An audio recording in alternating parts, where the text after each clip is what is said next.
At the grand ballroom of Hawkhurst Manor, Lady Genevieve Sinclair stood near the marble pillar, her dark eyes surveying the glittering assembly with the practiced ease of someone born into this world, yet never quite comfortable within it. At 22, Genevieve possessed what her late mother had called an unfortunate combination of beauty and brain. Blonde hair that caught the light like spun gold, a figure that turned heads in any room, and a mind sharp enough to make most gentlemen uncomfortable. Her father, the Marquis Rupert Sinclair, had long since given up trying to marry her off to the parade of suitable bachelors who found her opinions on parliamentary reform far less appealing than her dowry. "You're doing it again," whispered her younger sister Charlotte, appearing at her elbow with 2 glasses of champagne. "That face you make when you're analyzing everyone like specimens in a museum." Genevieve accepted the glass with a slight smile. "I cannot help it if most people are predictable. Look there. Lord Pemberton will propose a toast within the next 5 minutes. Lady Catherine will feign interest in whatever he says while mentally cataloguing every piece of jewellery in the room, and someone will inevitably ask our host about his travels to India." "Speaking of our host," Charlotte said, her voice dropping to a conspiratorial whisper, "have you actually seen the Duke yet? They say he's positively terrifying. Father mentioned he once made Lord Ashford's cousin weep simply by looking at him during a business negotiation." "Grown men don't weep from mere looks, Charlotte. That's absurd." "Then explain why half the ladies here are too frightened to even glance in his direction, and the other half look like they want to throw themselves at his feet despite the fear." Genevieve had heard the stories naturally. Who hadn't? Duke Lucian Hawkhurst, 32 years old, inherited his title at 20 after his father's sudden death, vastly wealthy from estates spanning 3 counties and investments in shipping ventures to the East Indies. But it was his reputation that preceded him like a winter storm, cold, calculating, ruthless in business. A man who had turned his back on London society for years, only to return last season with an air of danger that made even the most hardened lords tread carefully in his presence. "There he is," Charlotte breathed, and Genevieve followed her gaze to the far end of the ballroom. She understood immediately why people whispered. Duke Lucian Hawkhurst stood near the fireplace, tall and imposing, in impeccably tailored black evening wear that seemed designed to make him look like a panther among peacocks. Dark hair swept back from a face that could have been carved from marble, all sharp angles and aristocratic lines, with eyes the colour of winter ice that seemed to assess everything they touched. He wasn't classically handsome in the soft, gentle way of London's favoured sons. He was something else entirely. Dangerous. Magnetic. The sort of man mothers warned their daughters about.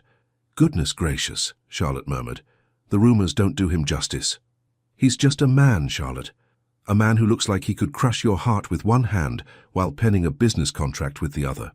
Genevieve was about to respond when the majordomo's voice rang out. "Distinguished guests, His Grace requests your presence in the dining hall. Dinner is served." The procession into the dining room followed the rigid protocol of rank, dukes and duchesses first, followed by marquises, then earls and their families in descending order. Genevieve found herself seated midway down the impossibly long mahogany table, with Charlotte on her right and an elderly countess on her left, who immediately began complaining about the draught from the windows. The Duke sat at the head of the table, naturally, with Lord and Lady Ashford positioned close by in seats of honour. Edmund Ashford was a viscount with political ambitions and a smile that never quite reached his eyes. His wife, Lady Margaret, possessed the kind of calculated beauty that came from expensive gowns and even more expensive jewellery, her dark hair arranged in elaborate curls that must have taken her maid hours to perfect. Genevieve had met them both briefly upon arrival. Something about the couple made her instinctively uncomfortable, though she couldn't articulate why. Perhaps it was the way Lord Ashford's compliments felt like assessments, or how Lady Margaret's laughter seemed just a touch too practiced, too perfectly timed. The first course arrived, a delicate consommé that steamed in fine porcelain bowls. Conversation flowed around her in waves of meaningless pleasantries. Lady Pemberton discussed her daughter's upcoming presentation at court. Lord Harrison debated the merits of a new irrigation system for his Devonshire estate. Charlotte kicked Genevieve under the table and nodded toward a young gentleman across from them who'd been staring for the past 5 minutes. "Mr. Thomas Whitfield," Charlotte whispered. "Heir to the Whitfield textile fortune. Father mentioned him last week." "Father mentions many gentlemen. I'm not a racehorse to be auctioned." "No, but you are 22, and showing no signs of accepting any proposals. At this rate, you'll end up like Aunt Philippa, living alone with 12 cats and a parrot named Wellington. Aunt Philippa is perfectly happy, and Wellington is excellent company." The second course arrived, then the third. Genevieve found herself relaxing slightly, the wine and food softening the edges of her usual social anxiety. Perhaps this evening wouldn't be as tedious as she'd feared. Perhaps. Her thoughts stopped abruptly. Lady Margaret Ashford had risen from her seat, ostensibly to speak with a friend several chairs away. But as she passed behind the Duke's chair, Genevieve caught a movement so quick, so subtle, that she almost dismissed it as imagination. Almost. Lady Margaret's hand, concealed within the folds of her silk gown, withdrew something small, a tiny glass vial, no larger than Genevieve's thumb. The movement was practiced, smooth, the gesture of someone who'd rehearsed this moment. As Lord Edmund engaged the Duke in animated conversation about shipping routes, gesturing expansively enough to draw attention, his wife's fingers moved with surgical precision. The vial tipped. A clear liquid, barely visible, just a few drops, splashed into the Duke's wineglass. Genevieve's heart slammed against her ribs. Time seemed to slow, each second stretching like honey. Lady Margaret slipped the vial back into her gown, her expression never changing, her smile remaining perfectly in place. Lord Edmund laughed at something the Duke said, his hand clapping Lucien's shoulder in a gesture of false camaraderie. No one else had seen. The entire room continued their conversations, oblivious. The Duke reached for his wineglass. Genevieve didn't think. She simply moved. Rising from her chair so quickly it scraped against the floor, she crossed the space between her seat and the Duke's in 4 swift strides. Conversation stopped. Heads turned. She felt the weight of dozens of eyes, but her focus remained fixed on that wineglass rising toward those ice-blue eyes. "Don't drink that," she whispered urgently, her hand shooting out. The wineglass tilted. Red liquid spilled across the pristine white tablecloth in a spreading stain that looked disturbingly like blood.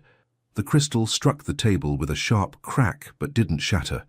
Silence crashed over the room like a physical force. The Duke's eyes, those infamous winter-cold eyes, fixed on her face. Up close they were even more intense than she'd imagined, containing depths that seemed to calculate 1,000 possibilities in the space of a heartbeat. "Lady Genevieve," he said, his voice a low rumble that seemed to vibrate through her bones. "That was my wine. It was poisoned." The words left her mouth before she could consider the consequences. Gasps rippled through the assembled nobility. Someone's fork clattered against china. "Poisoned." Lady Margaret's voice rose in shocked indignation. "What a preposterous accusation! Your Grace, I'm terribly sorry, but it seems Lady Sinclair has had too much wine herself. The poor dear must be confused." Lord Edmund stood, his face reddening. "This is outrageous. My wife and I are guests in this house, and we're being slandered by this hysterical girl." "I am neither hysterical nor confused," Genevieve said, her voice steady despite the trembling in her hands. "I saw Lady Ashford add something to the Duke's wine from a small vial, just moments ago, as she passed behind his chair." "You saw no such thing." Lady Margaret's hand flew to her chest in theatrical shock. "I was merely greeting Lady Worthington. I never went near His Grace's glass."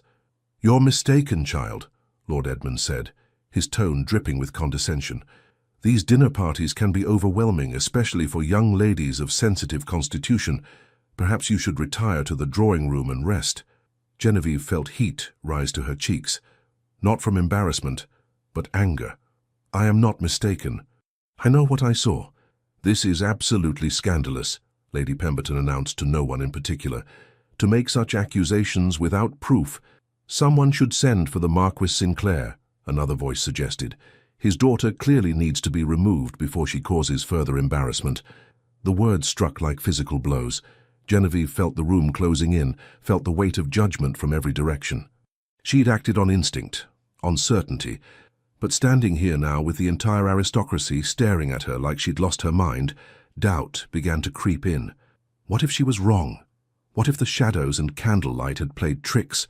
What if she'd just destroyed her family's reputation over a mistake? Then the Duke moved. His hand, large, warm, steady, closed around hers.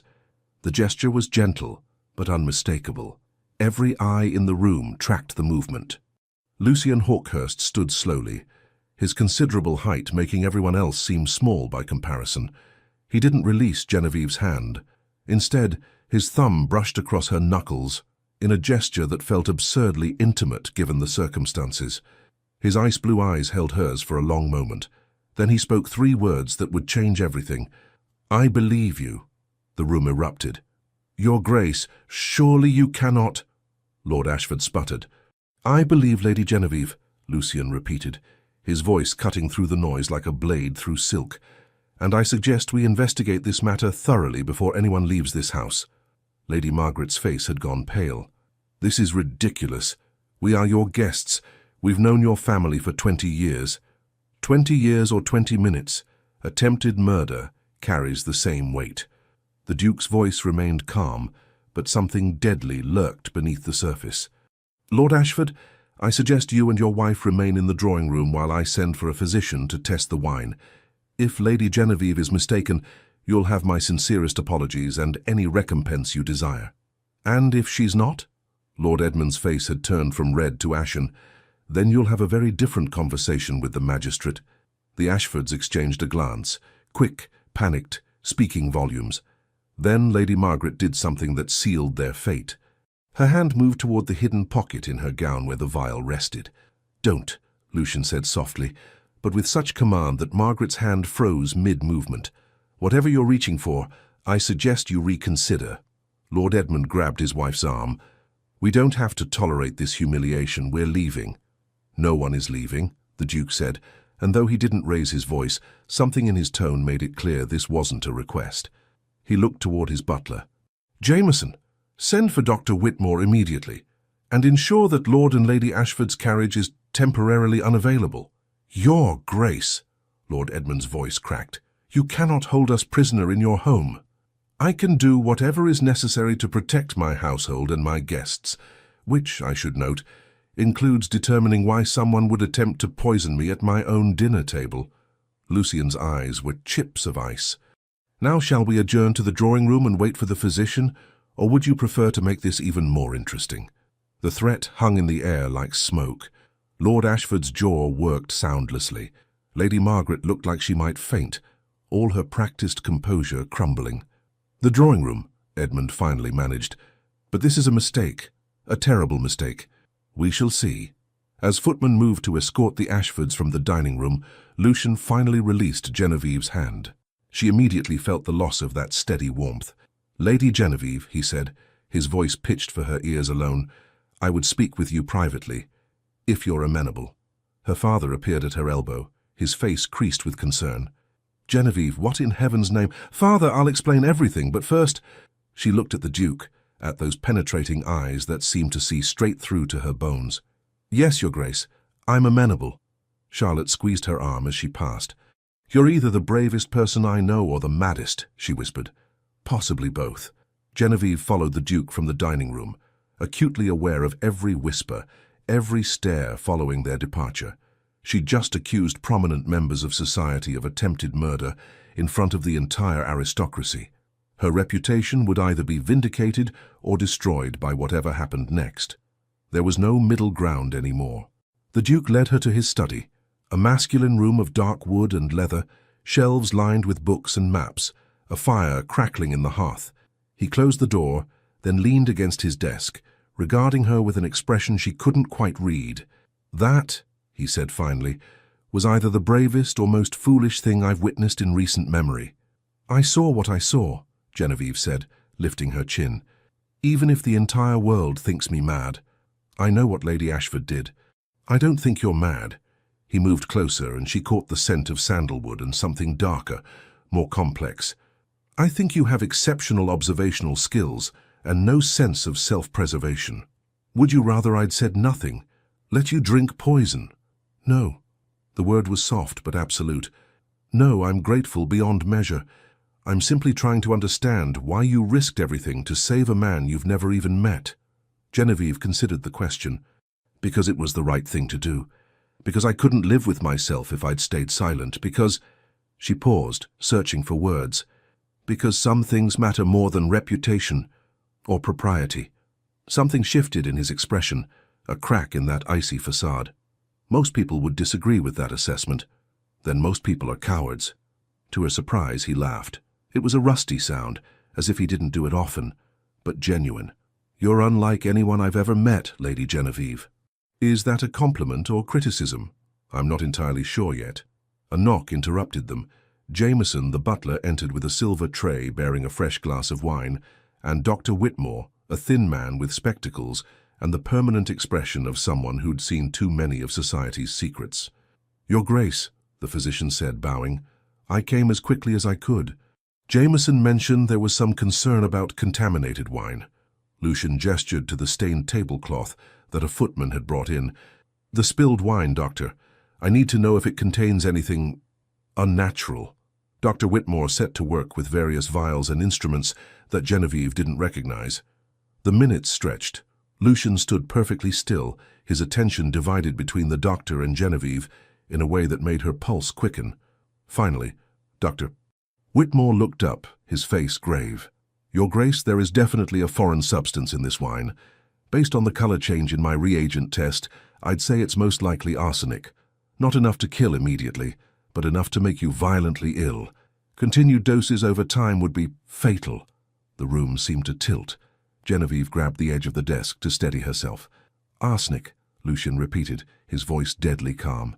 How thoughtful of Lord and Lady Ashford. "Subtle enough to seem like natural illness. Shall I inform the magistrate?" Jameson asked. "Not yet. First, I want to understand why." The Duke's eyes found Genevieve's. "You saved my life tonight, Lady Genevieve. That is not a debt I take lightly." "I don't want your debt, I just want justice.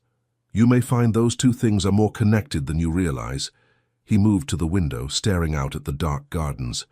"The Ashfords will deny everything, naturally.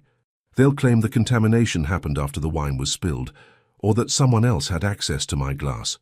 Without the vial Margaret used, it's her word against yours." "Then we search her," Genevieve said. "The vial must still be in her gown. She'll have disposed of it by now, thrown it in the fire, dropped it in a plant pot, given it to her maid to hide. She's not stupid, just desperate." He turned back to face her. "This will get worse before it gets better, you realize. The Ashfords have friends, influence, connections throughout London society.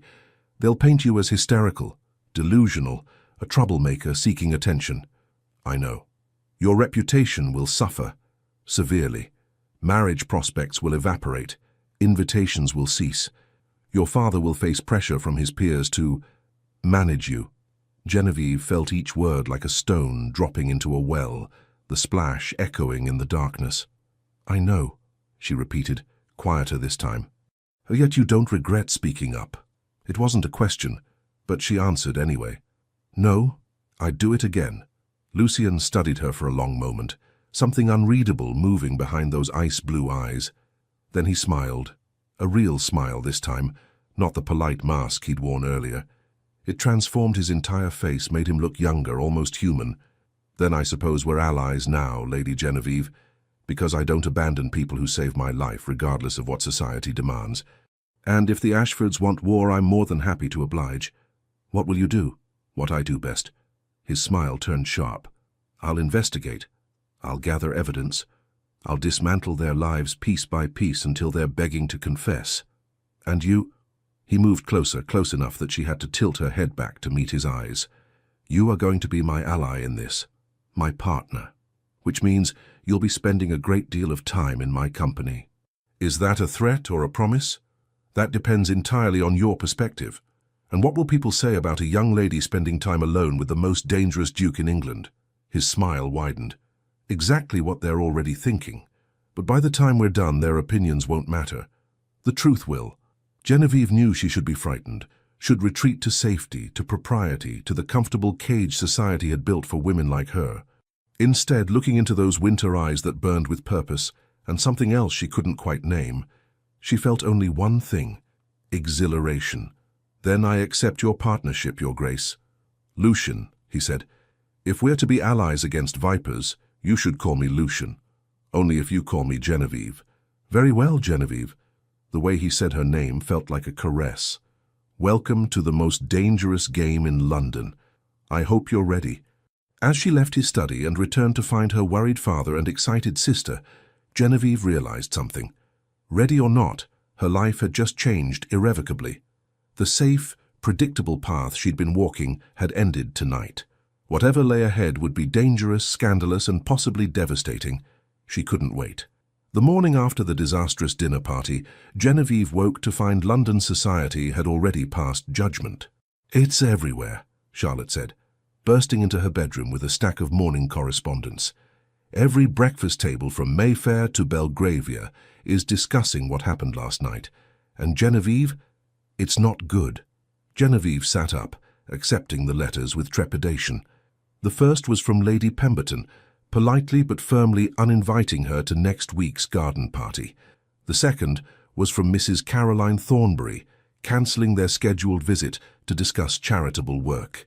The third, fourth, and fifth followed similar patterns. Invitations withdrawn, engagements postponed indefinitely, social doors closing with the soft but definitive click of rejection. "What does father say?" Genevieve asked, setting the letters aside. "He's in his study. He's been in there since dawn with Lord Whitmore and Lord Harrison. I heard raised voices." Charlotte perched on the edge of the bed, her usual cheerfulness dimmed. "They're saying terrible things, Jenny. That you've always been odd. That you've read too many novels, that you were seeking attention from the Duke by creating a scandal. That's absurd. I was trying to save his life. I know that. You know that. But Lord and Lady Ashford have been very busy this morning. They visited half of London's most influential families, telling their version of events. In their story, you're an unstable young woman who became infatuated with the Duke and fabricated the entire poisoning attempt to gain his attention." Genevieve felt ice in her veins. "That's a complete fabrication. But it's a believable one. Think about it. The Duke is wealthy, titled, and mysterious. You're an unmarried lady known for having unconventional opinions. You spilled his wine in front of everyone and made dramatic accusations without proof. To anyone who wasn't there, who didn't see what you saw, their version sounds more plausible than yours. The physician confirmed there was arsenic in the wine, which the Ashfords claim was added after the wine was spilled, precisely to support your accusation. They're suggesting you orchestrated the entire thing, perhaps even poisoned the wine yourself after knocking it over." Charlotte grabbed her hand. "I know it's monstrous, but that's what they're telling people." A knock at the door interrupted them. Their lady's maid, Agnes, entered with a troubled expression. "Miss Genevieve, your father requests your presence in his study. Immediately." The walk down the corridor felt like a march to the gallows. Genevieve found her father standing by the window, his usually ruddy complexion pale, his shoulders bowed under invisible weight. "Father," she began, but he raised a hand. "Do you have any idea what you've done?" His voice was quiet, which somehow made it worse than shouting. "In one evening you've managed to make our family the subject of the most scandalous gossip London has seen in years. I saved a man's life. You accused respected members of society of attempted murder without a shred of proof. The physician found arsenic, which proves nothing about who put it there." He turned to face her, and she saw genuine fear in his eyes. "Genevieve, I've spent the morning fielding visits from some of the most powerful men in England. They're all saying the same thing: control your daughter, or face the consequences." "What consequences?" "Social ruin. Business partnerships dissolved, political alliances severed. Do you understand? This isn't just about you anymore. This affects our entire family, our tenants, our standing in society." "So you want me to lie, to recant what I saw?" "I want you to be reasonable. Lord Ashford has offered to let this entire matter drop if you issue a public apology, admitting you were mistaken." "I wasn't mistaken." "Genevieve, father, I know what I saw. Lady Ashford poisoned the Duke's wine. If I apologize, if I recant, I'm not just lying. I'm letting attempted murderers go free." Her father sank into his chair, suddenly looking much older than his 50 years. "The Duke believes you. Did you know that? He sent a message this morning stating in no uncertain terms that he stands by your account of events." "Then why?" "Because belief and proof are different things. Without evidence, without the vial, without witnesses, this becomes a matter of reputation and influence. And in that arena, my dear, we're outmatched. The Ashfords have the support of half the peerage. They've positioned themselves as the wounded parties, victims of a young woman's delusions. Genevieve felt tears prick her eyes but refused to let them fall. "What would you have me do?" "I don't know," he admitted, his voice breaking slightly. "I'm trying to protect you, but I don't know how. If you maintain your accusations, society will destroy you. If you recant, you'll have to live with the lie. Either way, your prospects for a good marriage are—" He trailed off, unable to finish. "Ruined? Severely compromised." A different knock sounded. Jameson, their butler, entered with a silver tray bearing a single card. "My lord, the Duke of Hawkhurst is here to see Lady Genevieve." Her father and Genevieve exchanged glances. "Show him to the drawing room," the Marquis said. "And Genevieve, be careful. The Duke's support is valuable, but it comes with its own dangers. He's not a man known for following society's rules. Perhaps that's exactly what I need right now." She found Lucian standing by the drawing-room fireplace, looking entirely too large and masculine for the delicate furniture and pastel walls. He'd dressed more casually than last night, still impeccably tailored, but in day clothes of deep charcoal that somehow made his eyes even more striking. "Lady Genevieve," he said, bowing, "I hope I'm not intruding." "Not at all, Your Grace, though I suspect my father would prefer you'd sent a letter rather than calling in person." "I'm sure he would. But letters can be intercepted, and I prefer to deliver certain messages face to face." He studied her. "You've heard the rumors, I take it, that I'm a madwoman seeking your attention through false accusations."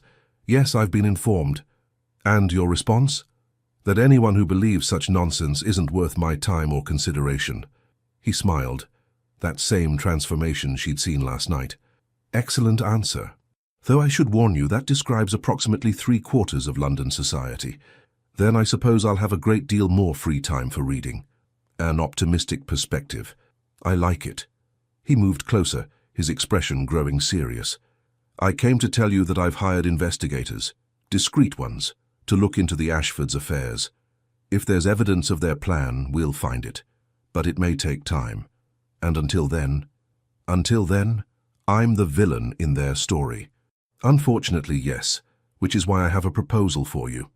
Genevieve's heart quickened. "What sort of proposal?" "A strategic one. The Ashfords are counting on society's judgment to protect them. They believe that if enough people view you as unstable or attention-seeking, any evidence we find will be dismissed as fabricated, so we need to change the narrative." "How?" "By making it clear that you have my complete and unwavering support. Not just my belief in your account, but my public endorsement of your character and judgment." "Your Grace, Lucian, that will only make the rumors worse. They'll say I've compromised you somehow, or that you're motivated by—" She felt heat rise to her cheeks. "By what, attraction?" He said it so casually as if discussing the weather. "Let them say it. The truth is, I find you fascinating, Genevieve. You're brave, intelligent, and apparently willing to face social ruin rather than let injustice stand. Those are rare qualities. You barely know me. I know enough. I know you didn't hesitate to save my life. I know you haven't wavered in your account despite enormous pressure. I know you told your father you'd rather live with society's censure than a lie." He paused. "How do I know that?" "Because my valet's cousin is your father's footman, and servants talk. Welcome to how I gather information." Despite everything, Genevieve laughed. "That's remarkably underhanded. I prefer resourceful, but we're getting off topic. My proposal is this. Allow me to publicly court you." She stared at him. "I beg your pardon?" "Not a real courtship, necessarily, though I won't rule that out entirely." His eyes held a glint of humor. "But a visible, unmistakable demonstration that I value your company and judgment. I'll dance with you at every ball. I'll call on you regularly. I'll make it clear to all of London that any insult to you is an insult to me." That's madness. Your reputation will suffer. My reputation is already that of a dangerous, unpredictable recluse. This will simply add surprisingly good taste in women to the list." He moved closer still, close enough that she could see flecks of silver in those blue eyes. "The Ashfords want to isolate you, make you powerless. This does the opposite. It makes attacking you considerably more dangerous for them. Why would you do this? Risk your own standing for someone you barely know? Because you saved my life. Because I despise bullies and cowards, which the Ashfords most certainly are, and because—" He hesitated. something vulnerable flickering across his face. Because I've spent years keeping everyone at arm's length, trusting no one, expecting betrayal from every corner. Then you appeared and threw yourself into danger to save a stranger. That kind of courage deserves protection, not punishment. Genevieve's mind raced. What he was proposing was outrageous, potentially ruinous for both of them. But he was right about one thing. Isolated, she was vulnerable. With the Duke's support, she had power. If we do this, she said slowly, there need to be rules. I won't be treated like some helpless damsel in need of rescue. I want to be involved in the investigation. I want to help expose the Ashfords. Agreed. And this arrangement, this fake courtship or whatever it is, it ends when we've cleared my name and brought them to justice. No expectations beyond that. Of course. Though something in his eyes suggested he wasn't entirely opposed to other possibilities. And if at any point I ask you to stop, to end this arrangement, you'll do so immediately. No arguments. You have my word. She extended her hand. Then we have an agreement, Your Grace. He took her hand, but instead of shaking it, he bowed and pressed a kiss to her knuckles. A gesture formal enough to be proper, but intimate enough to send warmth racing up her arm. Please, he said, if we're to convince society we're courting, you really should call me Lucian. Very well, Lucian. And you should know that I'm quite terrible at pretending to be demure and obedient. Excellent. I find demure and obedient exceedingly boring. Over the next fortnight, Lucian proved true to his word, with a thoroughness that left London society reeling. He appeared at the Sinclair residence every afternoon at precisely 3 o'clock, taking Genevieve for rides through Hyde Park in his elegant barouche. While other couples whispered sweet nothings, they discussed political philosophy and debated the merits of various investment strategies. Genevieve discovered that Lucian possessed a wickedly dry sense of humour, particularly when observing London's social peacocking. "Notice Lord Pemberton's new waistcoat," he murmured one afternoon as they passed the older gentleman. "The embroidery is so elaborate I believe I can see the entire history of the Crusades depicted across his stomach." Genevieve bit back a laugh. "That's unkind, but accurate. And look there. Lady Catherine is wearing the same gown she wore to Lady Morrison's ball last month. I predict she'll claim it's been completely redesigned. How do you even notice such things?" "I notice everything. It's both a gift and a curse. For instance, I've noticed that you fidget with your reticule when you're annoyed, that you have a small scar on your left hand from what I'm guessing was a childhood accident involving your sister and a garden gate, and that you despise tea but drink it anyway to be polite." She stared at him. "The scar was from Charlotte daring me to climb the gate. I fell. How did you know about the tea? You grimace slightly every time you take a sip, as if you're drinking medicine. Why continue if you dislike it? Because refusing tea at social gatherings marks one as odd, and you've spent so much effort already being perfectly conventional." His tone was teasing but not unkind. Their public appearances had the desired effect. Within days, the narrative began to shift. If the Duke of Hawkhurst, a man famous for avoiding society and trusting no one, had chosen to court Lady Genevieve Sinclair, perhaps there was more to her story than the Ashfords claimed. Of course, not everyone was convinced. "She's bewitched him somehow," Lady Pemberton declared at a musical that Genevieve attended with Lucian. The comment was loud enough to be clearly heard. Lucian, who'd been standing beside Genevieve examining the program, looked up with those ice-blue eyes. "Lady Pemberton, I wasn't aware you believed in witchcraft. How fascinatingly medieval of you." The older woman flushed. "I simply meant that Lady Genevieve possesses qualities that might make a man value her company. Intelligence, courage, integrity. Yes, those traits could indeed be considered enchanting to someone tired of vapid conversation and artificial flattery." "Your Grace, I didn't intend—" "Of course not. Just as I'm sure you didn't intend for your comments about Lady Genevieve's character to be interpreted as insults to my judgment in choosing her company. Because that would suggest you consider me so easily fooled, which would be quite insulting indeed." Lady Pemberton looked like she might faint. "I would never suggest such a thing." "Excellent. Then we understand each other." He smiled, but it didn't reach his eyes. "Enjoy the performance." As they moved away, Genevieve whispered, "You didn't have to do that." "Yes, I did. The moment people think they can insult you without consequence is the moment we've lost. Besides," he added with a slight smile, I enjoyed it. Lady Pemberton has been tedious for years. Someone needed to say something. But not all confrontations ended so smoothly. At Lord Harrison's ball the following week, they encountered the Ashfords themselves. The couple had been avoiding events where Lucian and Genevieve might appear, but apparently decided it was time to reclaim their social ground. Lord Edmund approached them in the refreshment room, his expression one of wounded dignity. "Your Grace, might I have a word?" "You may have several, Lord Ashford, though I cannot promise you'll enjoy my responses." Edmund's jaw tightened. "This vendetta against my wife and myself must end. You're a reasonable man. Surely you can see that Lady Genevieve was mistaken that night. The wine was tested after it had been spilled and handled by numerous servants. Any contamination could have occurred then. Interesting theory. Except Dr. Whitmore confirmed the poison was dissolved in the wine, not added to the stain afterward. The chemical composition was quite clear on that point. Then someone else must have poisoned it before dinner was served. A disgruntled servant, perhaps. My wife and I would never—" "Lord Ashford," Lucian interrupted, his voice dropping to a dangerous quietness, "I'm going to give you some advice. Stop talking. Stop spreading rumors. Stop pretending to be the injured party. Because the more you protest, the more attention you draw to your actions that night. And I promise you, I will find evidence of what you did. It's only a matter of time." "You cannot prove something that didn't happen." "Can't I? I've already discovered some fascinating information about your financial situation. Gambling debts, Lord Ashford? Quite substantial ones. And your shipping investments, the ones you convinced my father to recommend to me years ago. They've all mysteriously failed, haven't they? Yet somehow you've managed to purchase a new estate in Surrey." Edmund's face went pale. "Those are private matters." "Nothing is private when attempted murder is involved.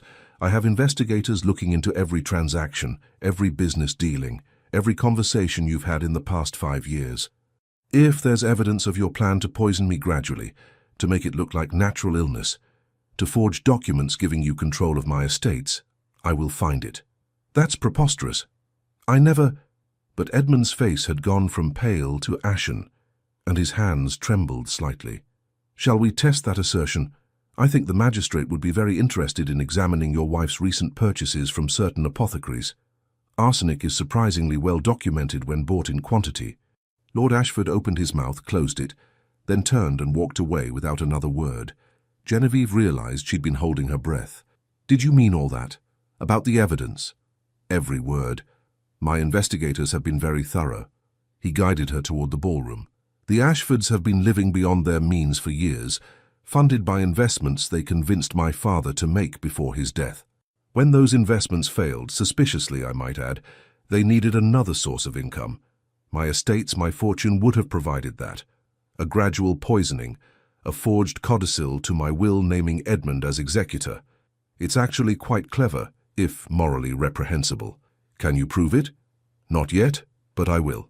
He paused as they reached the dance floor. "In the meantime, I believe this is our waltz." As he swept her into the dance, Genevieve marveled at how natural this had become. His hand at her waist, her hand in his, moving together as if they'd done this 1,000 times. They'd practiced, of course, ostensibly to maintain their courtship ruse, but somewhere along the way it had stopped feeling like practice. "You're thinking very hard about something," Lucian observed. "I can see the calculations behind your eyes." "I'm thinking about how strange this all is. A month ago I'd never met you. Now I'm dancing with you while half of London watches and whispers. Would you change it if you could?" She considered the question honestly. Her social calendar had certainly diminished. Many of her former friends now crossed the street to avoid her. Marriage proposals had dried up entirely, though whether from fear of scandal or fear of competing with a duke, she wasn't certain, but she'd also never felt more alive. "No," she said finally. "No, I wouldn't change a thing. Though I think that says something rather damning about my character. It says you value truth over comfort. That's not damning. It's extraordinary." The way he looked at her when he said it made her heart stutter. This was supposed to be pretend, she reminded herself. A strategic alliance. Protection in exchange for cooperation. So why did it feel increasingly real? "Lucian," she began, but he shook his head slightly. "Not here. Too many ears. Too many eyes." But soon, Genevieve. Soon we'll talk about everything that's unspoken between us. And if I'm not ready for that conversation, then we'll wait until you are. I'm a patient man when something matters." The dance ended, and he escorted her back to her father, who'd been watching from the sidelines with an expression caught between approval and concern. "Your Grace," the Marquis said, bowing, "you're very kind to show my daughter such attention." "It's no kindness, my lord. I find her company the most entertaining in London." He turned to Genevieve. "Until tomorrow afternoon?" "Until tomorrow." She watched him leave, cutting through the crowd with that predatory grace that made people instinctively step aside. "He's serious about you," her father said quietly. "I've known Lucian Hawkhurst since he was a boy. I've never seen him look at anyone the way he looks at you. It's just an arrangement, father, a strategy to protect my reputation." "Is it? Because from where I'm standing it looks like considerably more than that." Genevieve didn't answer, couldn't answer, because her father was right, and that terrified her more than any scandal. She'd agreed to a fake courtship with England's most dangerous duke. She just hadn't anticipated it might become real. The investigation into the Ashfords progressed with methodical precision over the following weeks. Lucian's investigators, former Bow Street runners with connections throughout London's underworld, uncovered a trail of financial desperation and careful planning. "Look at this," Lucian said one afternoon in his study, spreading documents across his desk for Genevieve's inspection. They'd fallen into a routine of these afternoon meetings, ostensibly to discuss their strategy, but increasingly becoming something else entirely.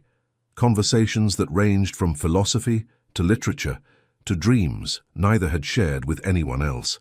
Genevieve leaned over the papers, her shoulder brushing his. Neither moved away. "What am I looking at?" "Receipts from an apothecary shop in Cheapside. 3 purchases of arsenic trioxide over the past 6 months, all signed by a Mrs. Ashworth.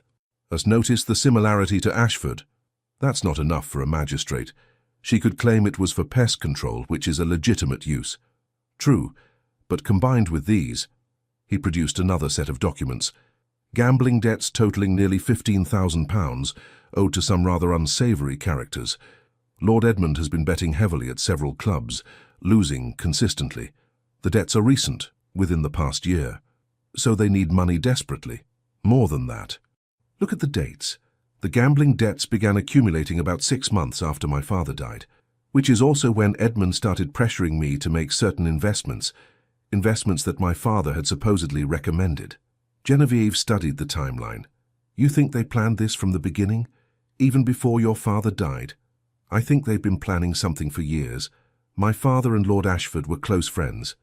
Edmund was named executor of his will, trustee of certain assets.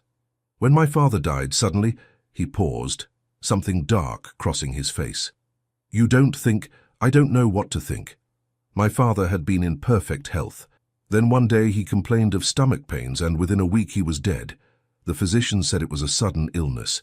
But now, knowing what the Ashfords attempted with me—" Genevieve felt ice in her veins. "Lucian, if they poisoned your father too, this isn't just attempted murder. This is something I cannot prove, not yet. His body was buried 2 years ago. Any evidence is long gone." His hands clenched into fists on the desk. "But if I can prove they tried to poison me, if I can demonstrate their financial motive and their access to arsenic, perhaps the magistrate will consider reopening the investigation into my father's death." She covered his hand with hers, a gesture of comfort that felt natural now. "We'll find the proof, we have to." He turned his hand over, lacing his fingers through hers. "We make a good team, you and I." "We do." The words came out softer than she intended. "Genevieve, I think we should discuss—" A sharp knock interrupted. Jameson entered, his usual composure slightly ruffled. "Your Grace, I apologize for the interruption, but there's a rather insistent young woman at the door claiming she has information about Lord and Lady Ashford." Lucian and Genevieve exchanged glances. "Show her in," he said. The young woman who entered was perhaps 20, dressed in the neat but worn clothing of an upper servant. She bobbed a nervous curtsy, her hands twisting in her apron. "Your Grace, my lady, forgive me for coming here, but I didn't know where else to turn. My name is Mary Fletcher. I was lady's maid to Lady Margaret Ashford until 3 days ago, when she dismissed me without reference." "Why were you dismissed?" Genevieve asked gently. Because I found something I wasn't meant to see.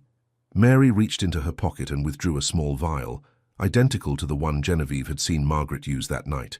This was hidden in her jewelry box. When I asked her about it, thinking it was perfume, she became very angry, said I was spying on her, threw me out of the house that very day. Lucian moved forward, carefully taking the vial.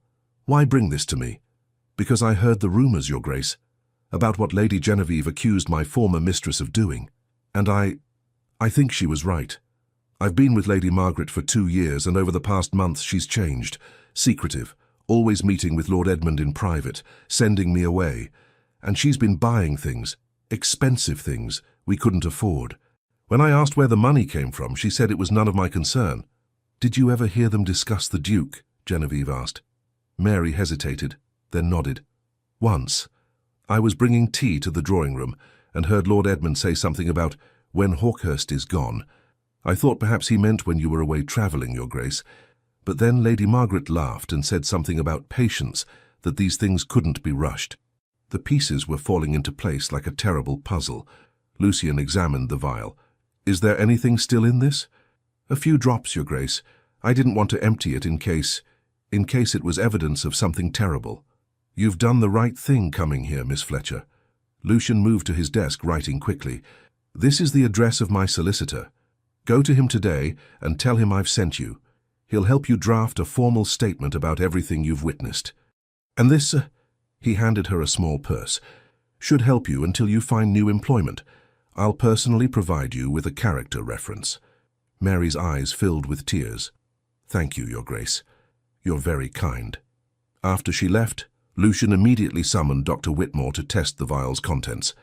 The physician arrived within the hour, performed his analysis, and confirmed what they already suspected. Arsenic, in the same concentration as had been found in the wine. This is it, Genevieve breathed. This is the proof we needed. It's a significant piece of evidence, Lucian agreed. Combined with Mary's testimony about the Ashfords' suspicious behavior, the receipts from the apothecary, and the financial motive, we have a compelling case, but... He paused. But what? But the Ashfords still have powerful friends. They'll claim Mary is lying for money, that we bribed her to fabricate evidence. They'll argue the vial could belong to anyone, that keeping arsenic for legitimate purposes doesn't prove murder. Then what do we do? A slow smile spread across Lucian's face, the dangerous kind that made him look like the predator everyone feared. We give them an opportunity to incriminate themselves further. We set a trap. That evening, Lucian sent carefully worded invitations to a small, intimate dinner party at Hawkhurst Manor. The guest list was strategic. Lord and Lady Ashford, several influential members of Parliament who'd been friends with Lucian's father, a prominent magistrate, and of course Genevieve and her family. They'll never accept, Genevieve said when she saw the invitation. Not after what happened last time. They will because I've also let it be known, through very discreet channels, that I'm planning to announce my engagement to you that evening. The Ashfords can't afford to skip such a significant social event without appearing even more suspicious. Your engagement to me, Lucian, we haven't discussed, I know, and I apologize for the presumption. But it serves multiple purposes. It demonstrates my continued faith in you, it draws the Ashfords out and... He met her eyes. It forces a conversation you and I have been avoiding. Her heart hammered. What conversation? The one where I confessed that this stopped being pretend for me weeks ago. The words hung between them, heavy with implication. Genevieve found herself unable to look away from those ice-blue eyes that had once seemed so cold, but now burned with something else entirely. Lucian, you don't have to answer now, you don't have to answer at all. But I wanted you to know the truth before this dinner party, before whatever happens next. I've fallen in love with you, Genevieve. Completely, irrevocably, in a way I didn't think myself capable of.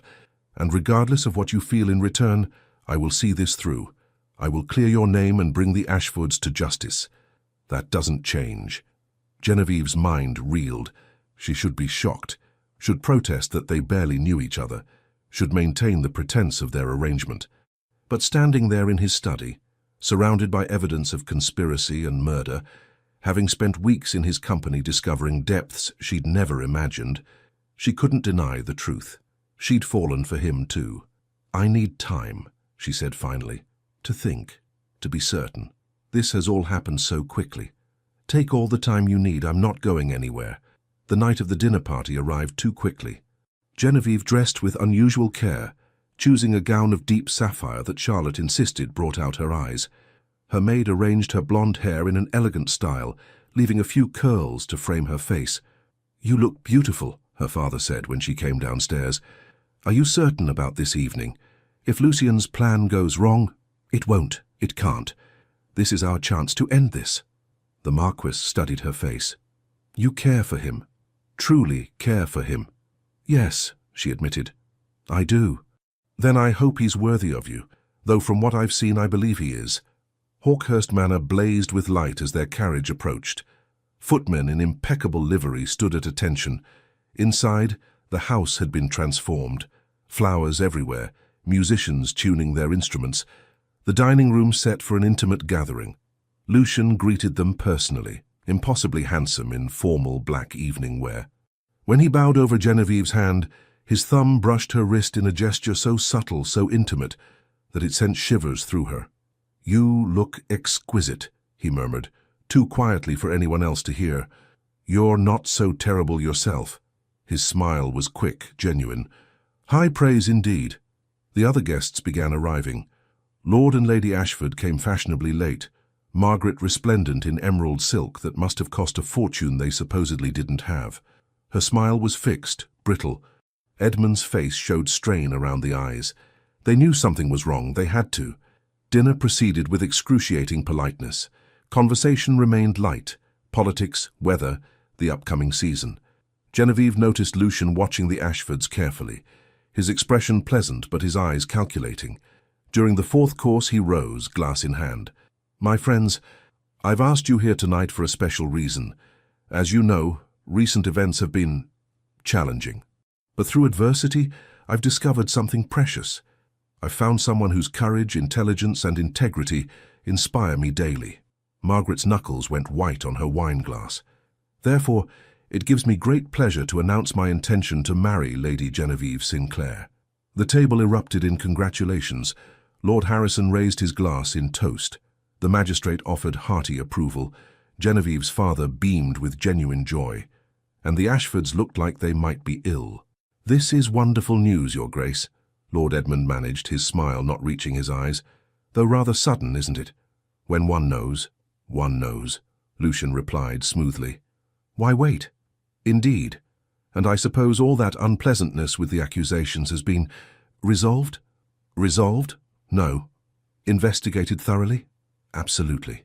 The temperature in the room dropped several degrees. Margaret set down her glass with a sharp click. "Surely you're not still pursuing that absurd matter?" "Lady Genevieve has admitted she was mistaken." "I've admitted no such thing," Genevieve interjected. "I stand by everything I said." "Then you're delusional," Margaret snapped, her composure finally cracking. "You've bewitched the Duke somehow, convinced him of lies." "Careful, Lady Ashford." Lucien's voice was soft but deadly. "You're speaking about my future wife. Your future wife is a liar and a troublemaker who nearly destroyed our reputation." Interesting choice of words. Nearly.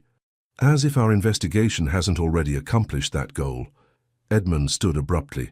"We don't have to tolerate these insults. Margaret, we're leaving." "Please do," Lucien said. "But before you go, I thought you might be interested in seeing something." He produced the vial Mary had brought. "Recognize this." Margaret's face went chalk white. "Found in your jewelry box by your former maid. Still containing traces of arsenic trioxide, the same compound found in my wine that evening. Rather damning, wouldn't you say?" "That's not mine. She planted it. You paid her to plant it." "Did I also pay the apothecary in Cheapside to forge receipts showing someone using a name remarkably similar to yours purchased arsenic on 3 separate occasions? Did I fabricate your husband's gambling debts? Did I invent the financial records showing you desperately needed money you didn't have?" "This is entrapment." Edmund's face had gone purple. "You cannot prove any of this." The magistrate, who'd been listening intently, set down his napkin. "Actually, Lord Ashford, the evidence seems quite substantial. Combined with Lady Genevieve's eyewitness account and the physical evidence of the vial and contaminated wine, I believe there's sufficient cause to investigate further." "You're taking his side," Margaret shrieked. "We've been friends with your family for years." "Which makes this all the more disappointing." The magistrate stood. "Lord and Lady Ashford, I'm formally requesting you both accompany me to answer some questions about the events of that evening and your recent activities." "This is ridiculous." But Edmund's bluster was fading, replaced by genuine fear. "We've done nothing wrong." "Then you have nothing to fear from an investigation." Lucian's voice was cold. "Unless, of course, there's more you'd like to confess, such as whether this was your first attempt at poisoning someone for financial gain, or whether my father's sudden death 2 years ago wasn't quite as natural as it seemed." The blood drained from both their faces. "That's slander," Edmund gasped. "You cannot possibly suggest—" "I can suggest whatever the evidence supports, and my investigators have uncovered some very interesting facts about the timing of my father's illness, your financial difficulties, and your proximity to him during his final days." Lucian moved closer, and both Ashfords instinctively stepped back. "Here's what's going to happen. You're going to cooperate with the magistrate's investigation. You're going to confess to your attempt to poison me, and if I find even a shred of evidence linking you to my father's death, I will ensure you both hang for murder." "We didn't kill your father," Margaret cried. "We only tried to—" She stopped, realizing what she'd admitted. Silence crashed over the room. "You only tried to what, Lady Margaret?" the magistrate asked quietly. "Please, do continue." Margaret looked at Edmund, who'd sunk into his chair, his face in his hands. All their practiced denials, their careful lies, had crumbled in an instant. "We tried to make him sick," she whispered finally. "Just sick enough that he'd need help managing his affairs. Edmund was supposed to take over gradually, make some investments, recover our losses. But we never meant to kill him. We weren't giving him enough for that. But you were poisoning him." Lucian's voice was deadly quiet. "Slowly, methodically, hoping to incapacitate him enough to gain control of his fortune. It wasn't supposed to be permanent, just temporary, until we could recover our financial position. And when I refused to make the investments you wanted, when I started questioning the arrangements my father had made, you decided to try again. But this time you planned to kill me, to forge documents making Edmund my executor, giving you control of everything." Edmund's head snapped up. "How did you—" "I found the forged documents in your study. You really should have better locks or more loyal servants. Your butler was quite helpful once I explained the situation." The Ashfords were finished, and they knew it. As the magistrate called for the constables he'd had waiting outside, both Edmund and Margaret seemed to shrink, their elegant veneer cracking to reveal the desperate, greedy people beneath. "I'm sorry," Margaret said as the constables led them away. "We were drowning in debt. We had no choice." "There's always a choice," Genevieve said quietly. "You chose wrong." After they were gone, the remaining guests sat in stunned silence until Lord Harrison finally raised his glass. "To justice, and to Lady Genevieve, whose bravery made this possible." "To Lady Genevieve," the others echoed. Genevieve felt tears prick her eyes, relief, vindication, and something else she couldn't quite name. When she looked at Lucian, he was watching her with an expression of such pride and tenderness that her breath caught. The guests departed soon after, leaving Genevieve and Lucian alone in the drawing room. The fire crackled in the hearth. Outside, rain had begun to fall, pattering against the windows. "It's over," she said wonderingly. "It's actually over. Your name is cleared. Society will have no choice but to accept the truth now." "And your father? Will they investigate?" The magistrate promised to look into it.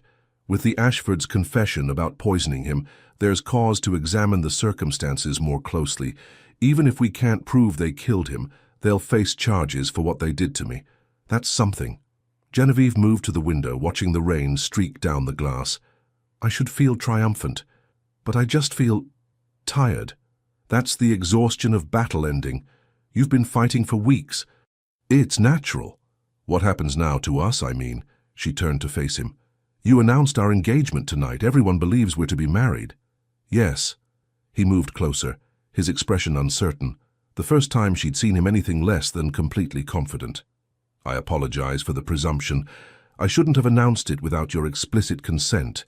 If you wish to call it off, to claim it was part of the ruse to draw out the Ashfords, I'll support whatever story you choose." And if I don't want to call it off? His eyes widened slightly. Genevieve, you said this stopped being pretend for you weeks ago, when you fell in love with me. She took a breath, gathering her courage. It stopped being pretend for me too. Somewhere between the investigations and the afternoon rides, between the debates and the dances, I fell in love with you, Lucian Hawkhurst. Even though you're dangerous and intense and make half of London nervous just by existing. I make you nervous too, he said, but he was smiling. Terrified, but in the best possible way. He crossed the remaining distance between them, his hands coming up to frame her face with surprising gentleness. Marry me, Genevieve, not because of society's expectations or maintaining appearances. Marry me because I love you, because you're the bravest, most brilliant woman I've ever known, because I cannot imagine facing another day without you. Yes, she breathed. Yes, I'll marry you. He kissed her then, and it was nothing like the chaste kisses society permitted. This was heat and promise, passion and tenderness, all the weeks of restraint finally breaking free. His hands tangled in her carefully arranged hair, her fingers gripped his jacket. The world narrowed to just this, his mouth on hers, his heart beating against her palm, the rightness of being in his arms. When they finally broke apart, both breathing hard, Lucian rested his forehead against hers. I should probably speak to your father formally, ask his permission properly. He'll say yes, he already told me he thinks you're worthy of me. High praise from the Marquis Sinclair. Don't let it go to your head. You're still dangerous, difficult, and far too accustomed to getting your own way. And you love me anyway. Against all logic and reason, yes. He laughed, the sound full and genuine. Then I suppose we're both mad. Probably. But I've discovered I rather enjoy madness when it comes with you. Outside, the rain continued to fall, washing away the last traces of scandal and suspicion. Inside, wrapped in each other's arms, Genevieve and Lucian began planning a future neither had dared to imagine just weeks before. A future built on truth, trust, and a love that had emerged from the darkest of circumstances to become something extraordinary. 6 months later, St. George's Church in Hanover Square was filled to capacity with the cream of London society, all gathered to witness what had become the most talked-about wedding of the season. The scandal of the Ashfords' trial, which had resulted in transportation to Australia for both Edmund and Margaret, had been replaced by fascination with the love story that had emerged from that terrible night. Genevieve stood in the vestibule, her hand on her father's arm, looking down the long aisle toward where Lucian waited. Her wedding gown was a masterpiece of ivory silk and delicate lace, but it was the expression on the Duke's face that made her breath catch, wonder and love and fierce possessiveness all at once. "Ready, my dear?" her father asked softly. More than ready. The ceremony was beautiful and surprisingly emotional. When Lucian spoke his vows, his voice, usually so controlled, trembled slightly on the words, "to love and to cherish." When Genevieve promised to honor and keep him, she saw his eyes glisten with what might have been tears. Charlotte, serving as maid of honor, had to dab at her own eyes with a handkerchief. The wedding breakfast at Hawkhurst Manor was an elaborate affair, but Genevieve barely tasted the food. She was too aware of Lucian beside her, his hand finding hers under the table, his thumb stroking her wrist in that gesture that had become their private communication. "Happy?" he murmured during a lull in conversation. "Deliriously." "Good, because I have a surprise for you." After the guests departed, and they were finally alone in the master suite that would now be theirs together, Lucian presented her with a leather-bound journal. "What is this?" she asked, opening it to find pages filled with her handwriting, essays, thoughts, observations she'd written over the past months. "I may have conspired with your sister to collect your writings. I thought you might consider publishing them. They're brilliant, Genevieve, your insights on social reform, education, women's rights. People should read them." She stared at him. "You want me to publish? Under my own name?" "Why not? You're a duchess now. You have the social standing to weather any criticism, and the world deserves to hear your voice." Tears spilled down her cheeks. "Has anyone ever told you that you're quite possibly the most remarkable man in England? I believe you mentioned it once or twice, usually right before calling me insufferable. You are insufferable and remarkable, and mine." "Yours," he agreed, pulling her close. "Always yours." Their first year of marriage was everything Genevieve had never dared to hope for. Lucian proved to be an attentive, passionate husband who delighted in her company and encouraged her intellectual pursuits. True to his word, he helped her publish her essays, which garnered both controversy and acclaim. "Listen to this," she said one morning at breakfast, reading from the Times. "The new Duchess of Hawkhurst challenges conventional thinking with unusual directness."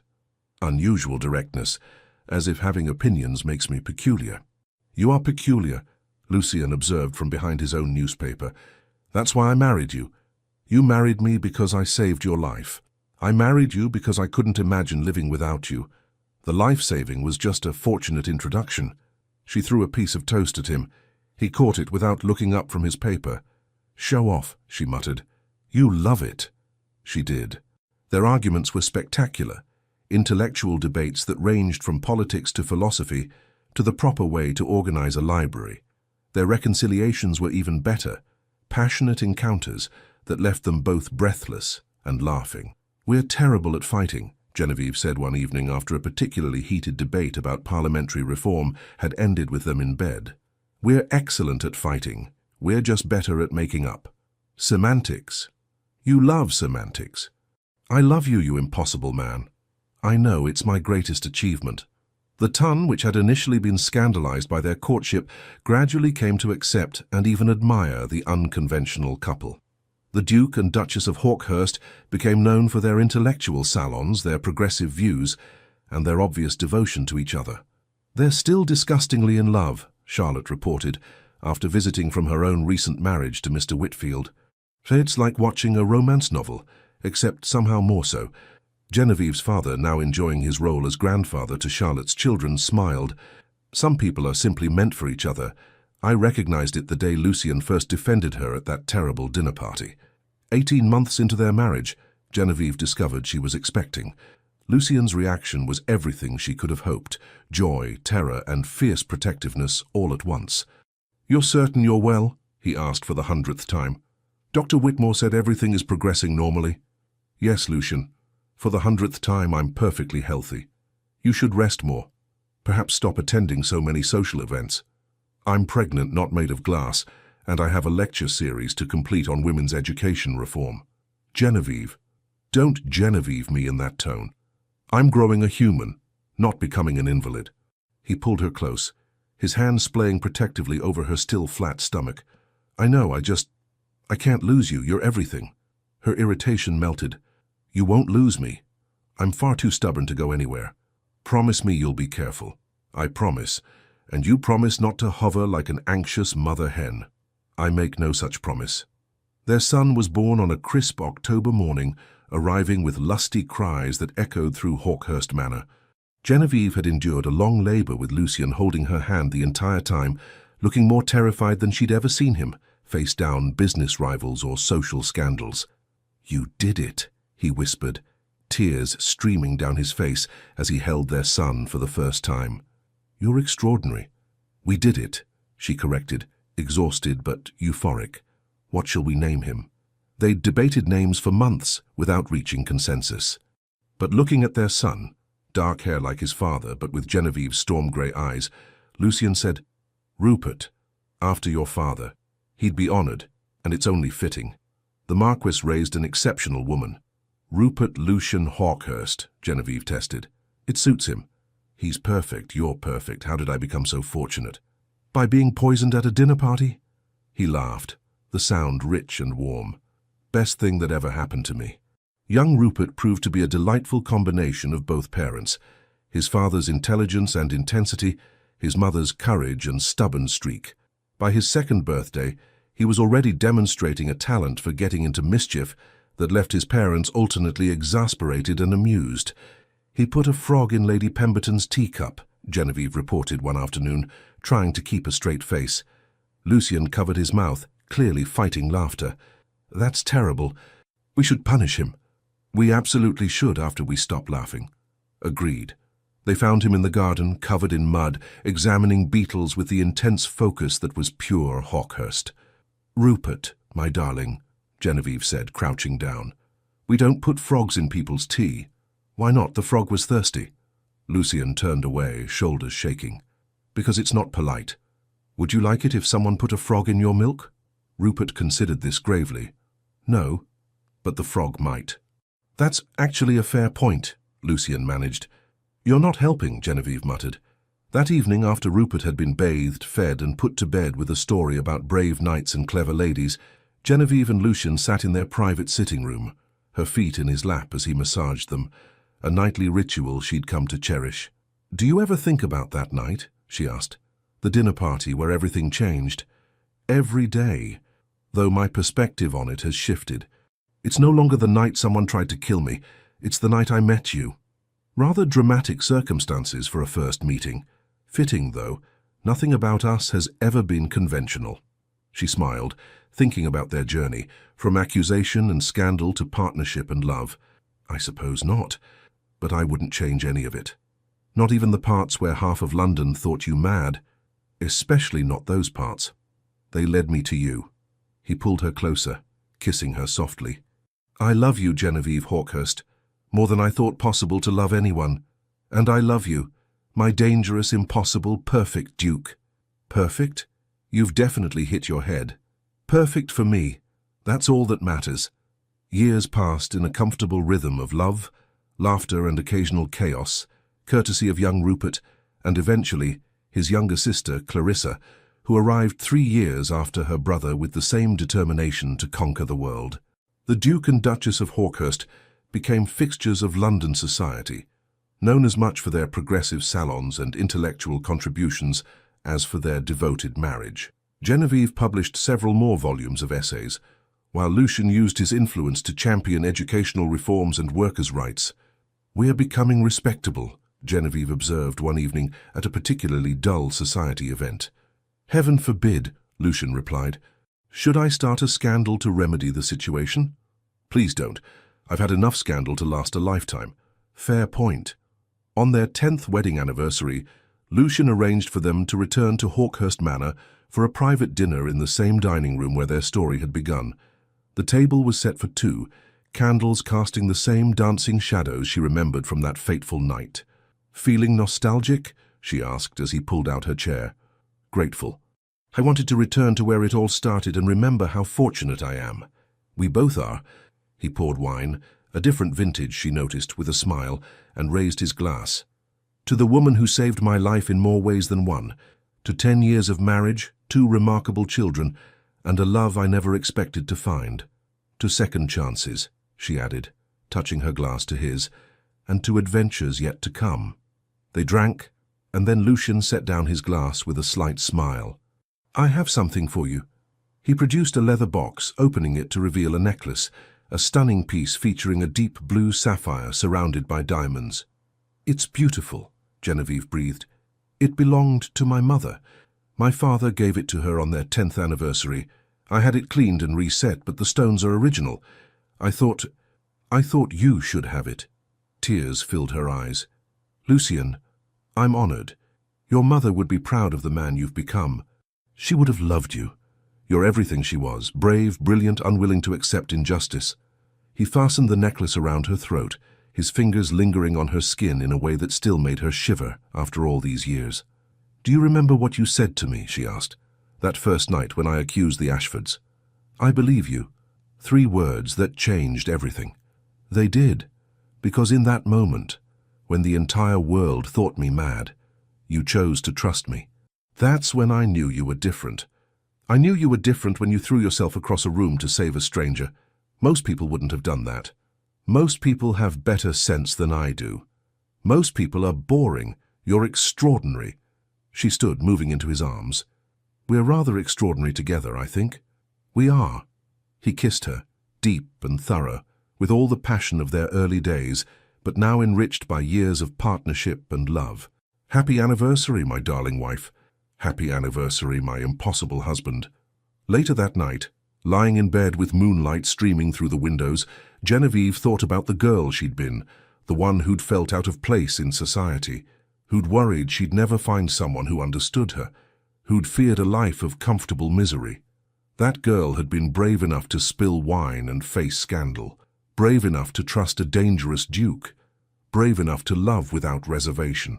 And in return, She'd found everything she'd never known she wanted: partnership, passion, purpose, and a family built on mutual respect and genuine affection. "What are you thinking?" Lucian asked sleepily, pulling her closer. "That I'm happy. Truly, completely happy." "Good. That's all I ever wanted for you." "For us," she corrected. "We're a team, remember? The best team in England. Possibly the world. Definitely the world." She smiled in the darkness. Outside, she could hear the night sounds of the estate. Owls calling, wind in the trees, the distant sound of the fountain in the garden where Rupert liked to play. This was her life now. This beautiful, chaotic, perfect life. And it had all started with 3 simple words: "I believe you." Sometimes, Genevieve reflected, the greatest love stories begin not with love at first sight, but with trust, with someone choosing to believe you when the world demands doubt, with someone standing beside you when standing alone would be easier. Lucian had given her that, and in return she'd given him something he'd never had before, someone who saw past the dangerous Duke to the remarkable man beneath. They'd saved each other, really, not just from poison or scandal, but from loneliness, from doubt, from lives half-lived in fear of judgment. "I love you," she whispered. "I love you too," he murmured back. "Always." And in the safety of each other's arms, in the home they'd built together, surrounded by the family they'd created, the Duke and Duchess of Hawkhurst slept peacefully. Their story, which had begun with danger and suspicion, had become something neither could have imagined. A romance for the ages, built on trust, courage, and a love strong enough to overcome any obstacle. In the years to come, when their children were grown and asked about how their parents had met, Genevieve and Lucian would exchange knowing glances and smile. "It's quite a story," Lucian would say. "The best stories always are," Genevieve would add. And then they'd tell it, the tale of a poisoned glass of wine, 3 life-changing words, and a love that had conquered scandal, society, and every expectation to become something truly extraordinary. Their legacy would extend far beyond their titles or wealth. It would live in the reforms they championed, the books Genevieve wrote, the example they set of what marriage could be when built on equality and respect. But most of all, it would live in the truth they proved together, that sometimes the greatest loves emerge from the darkest moments, and that courage, whether facing down murderers or facing your own heart, is always rewarded. The Duke and Duchess of Hawkhurst lived long, productive lives filled with love, laughter, and the occasional scandal. Rupert saw to that. They grew old together, their hair silver, but their love as fierce as it had been that first night, when a brave young woman had risked everything to save a stranger's life. And when, many years later, they were finally laid to rest together in the family chapel at Hawkhurst Manor, the inscription on their shared monument read simply, "Here lie Lucian and Genevieve Hawkhurst. He believed her. She saved him. Together, they changed the world." It was, everyone agreed, the perfect epitaph for the perfect love story. The end. Thank you so much for staying with us until the end of this unforgettable love story between Lady Genevieve and Duke Lucian. If this tale touched your heart, please subscribe, like, comment, and share. Your support, truly from the bottom of our hearts, means everything to us and helps us stay motivated to keep writing and sharing more stories of love, redemption, and powerful twists that take your breath away. At the end of this video, a new story suggestion will appear. Click and let yourself be swept away by another emotional, romantic journey. See you in the next one. Thank you for being here. The Legends of Love Team.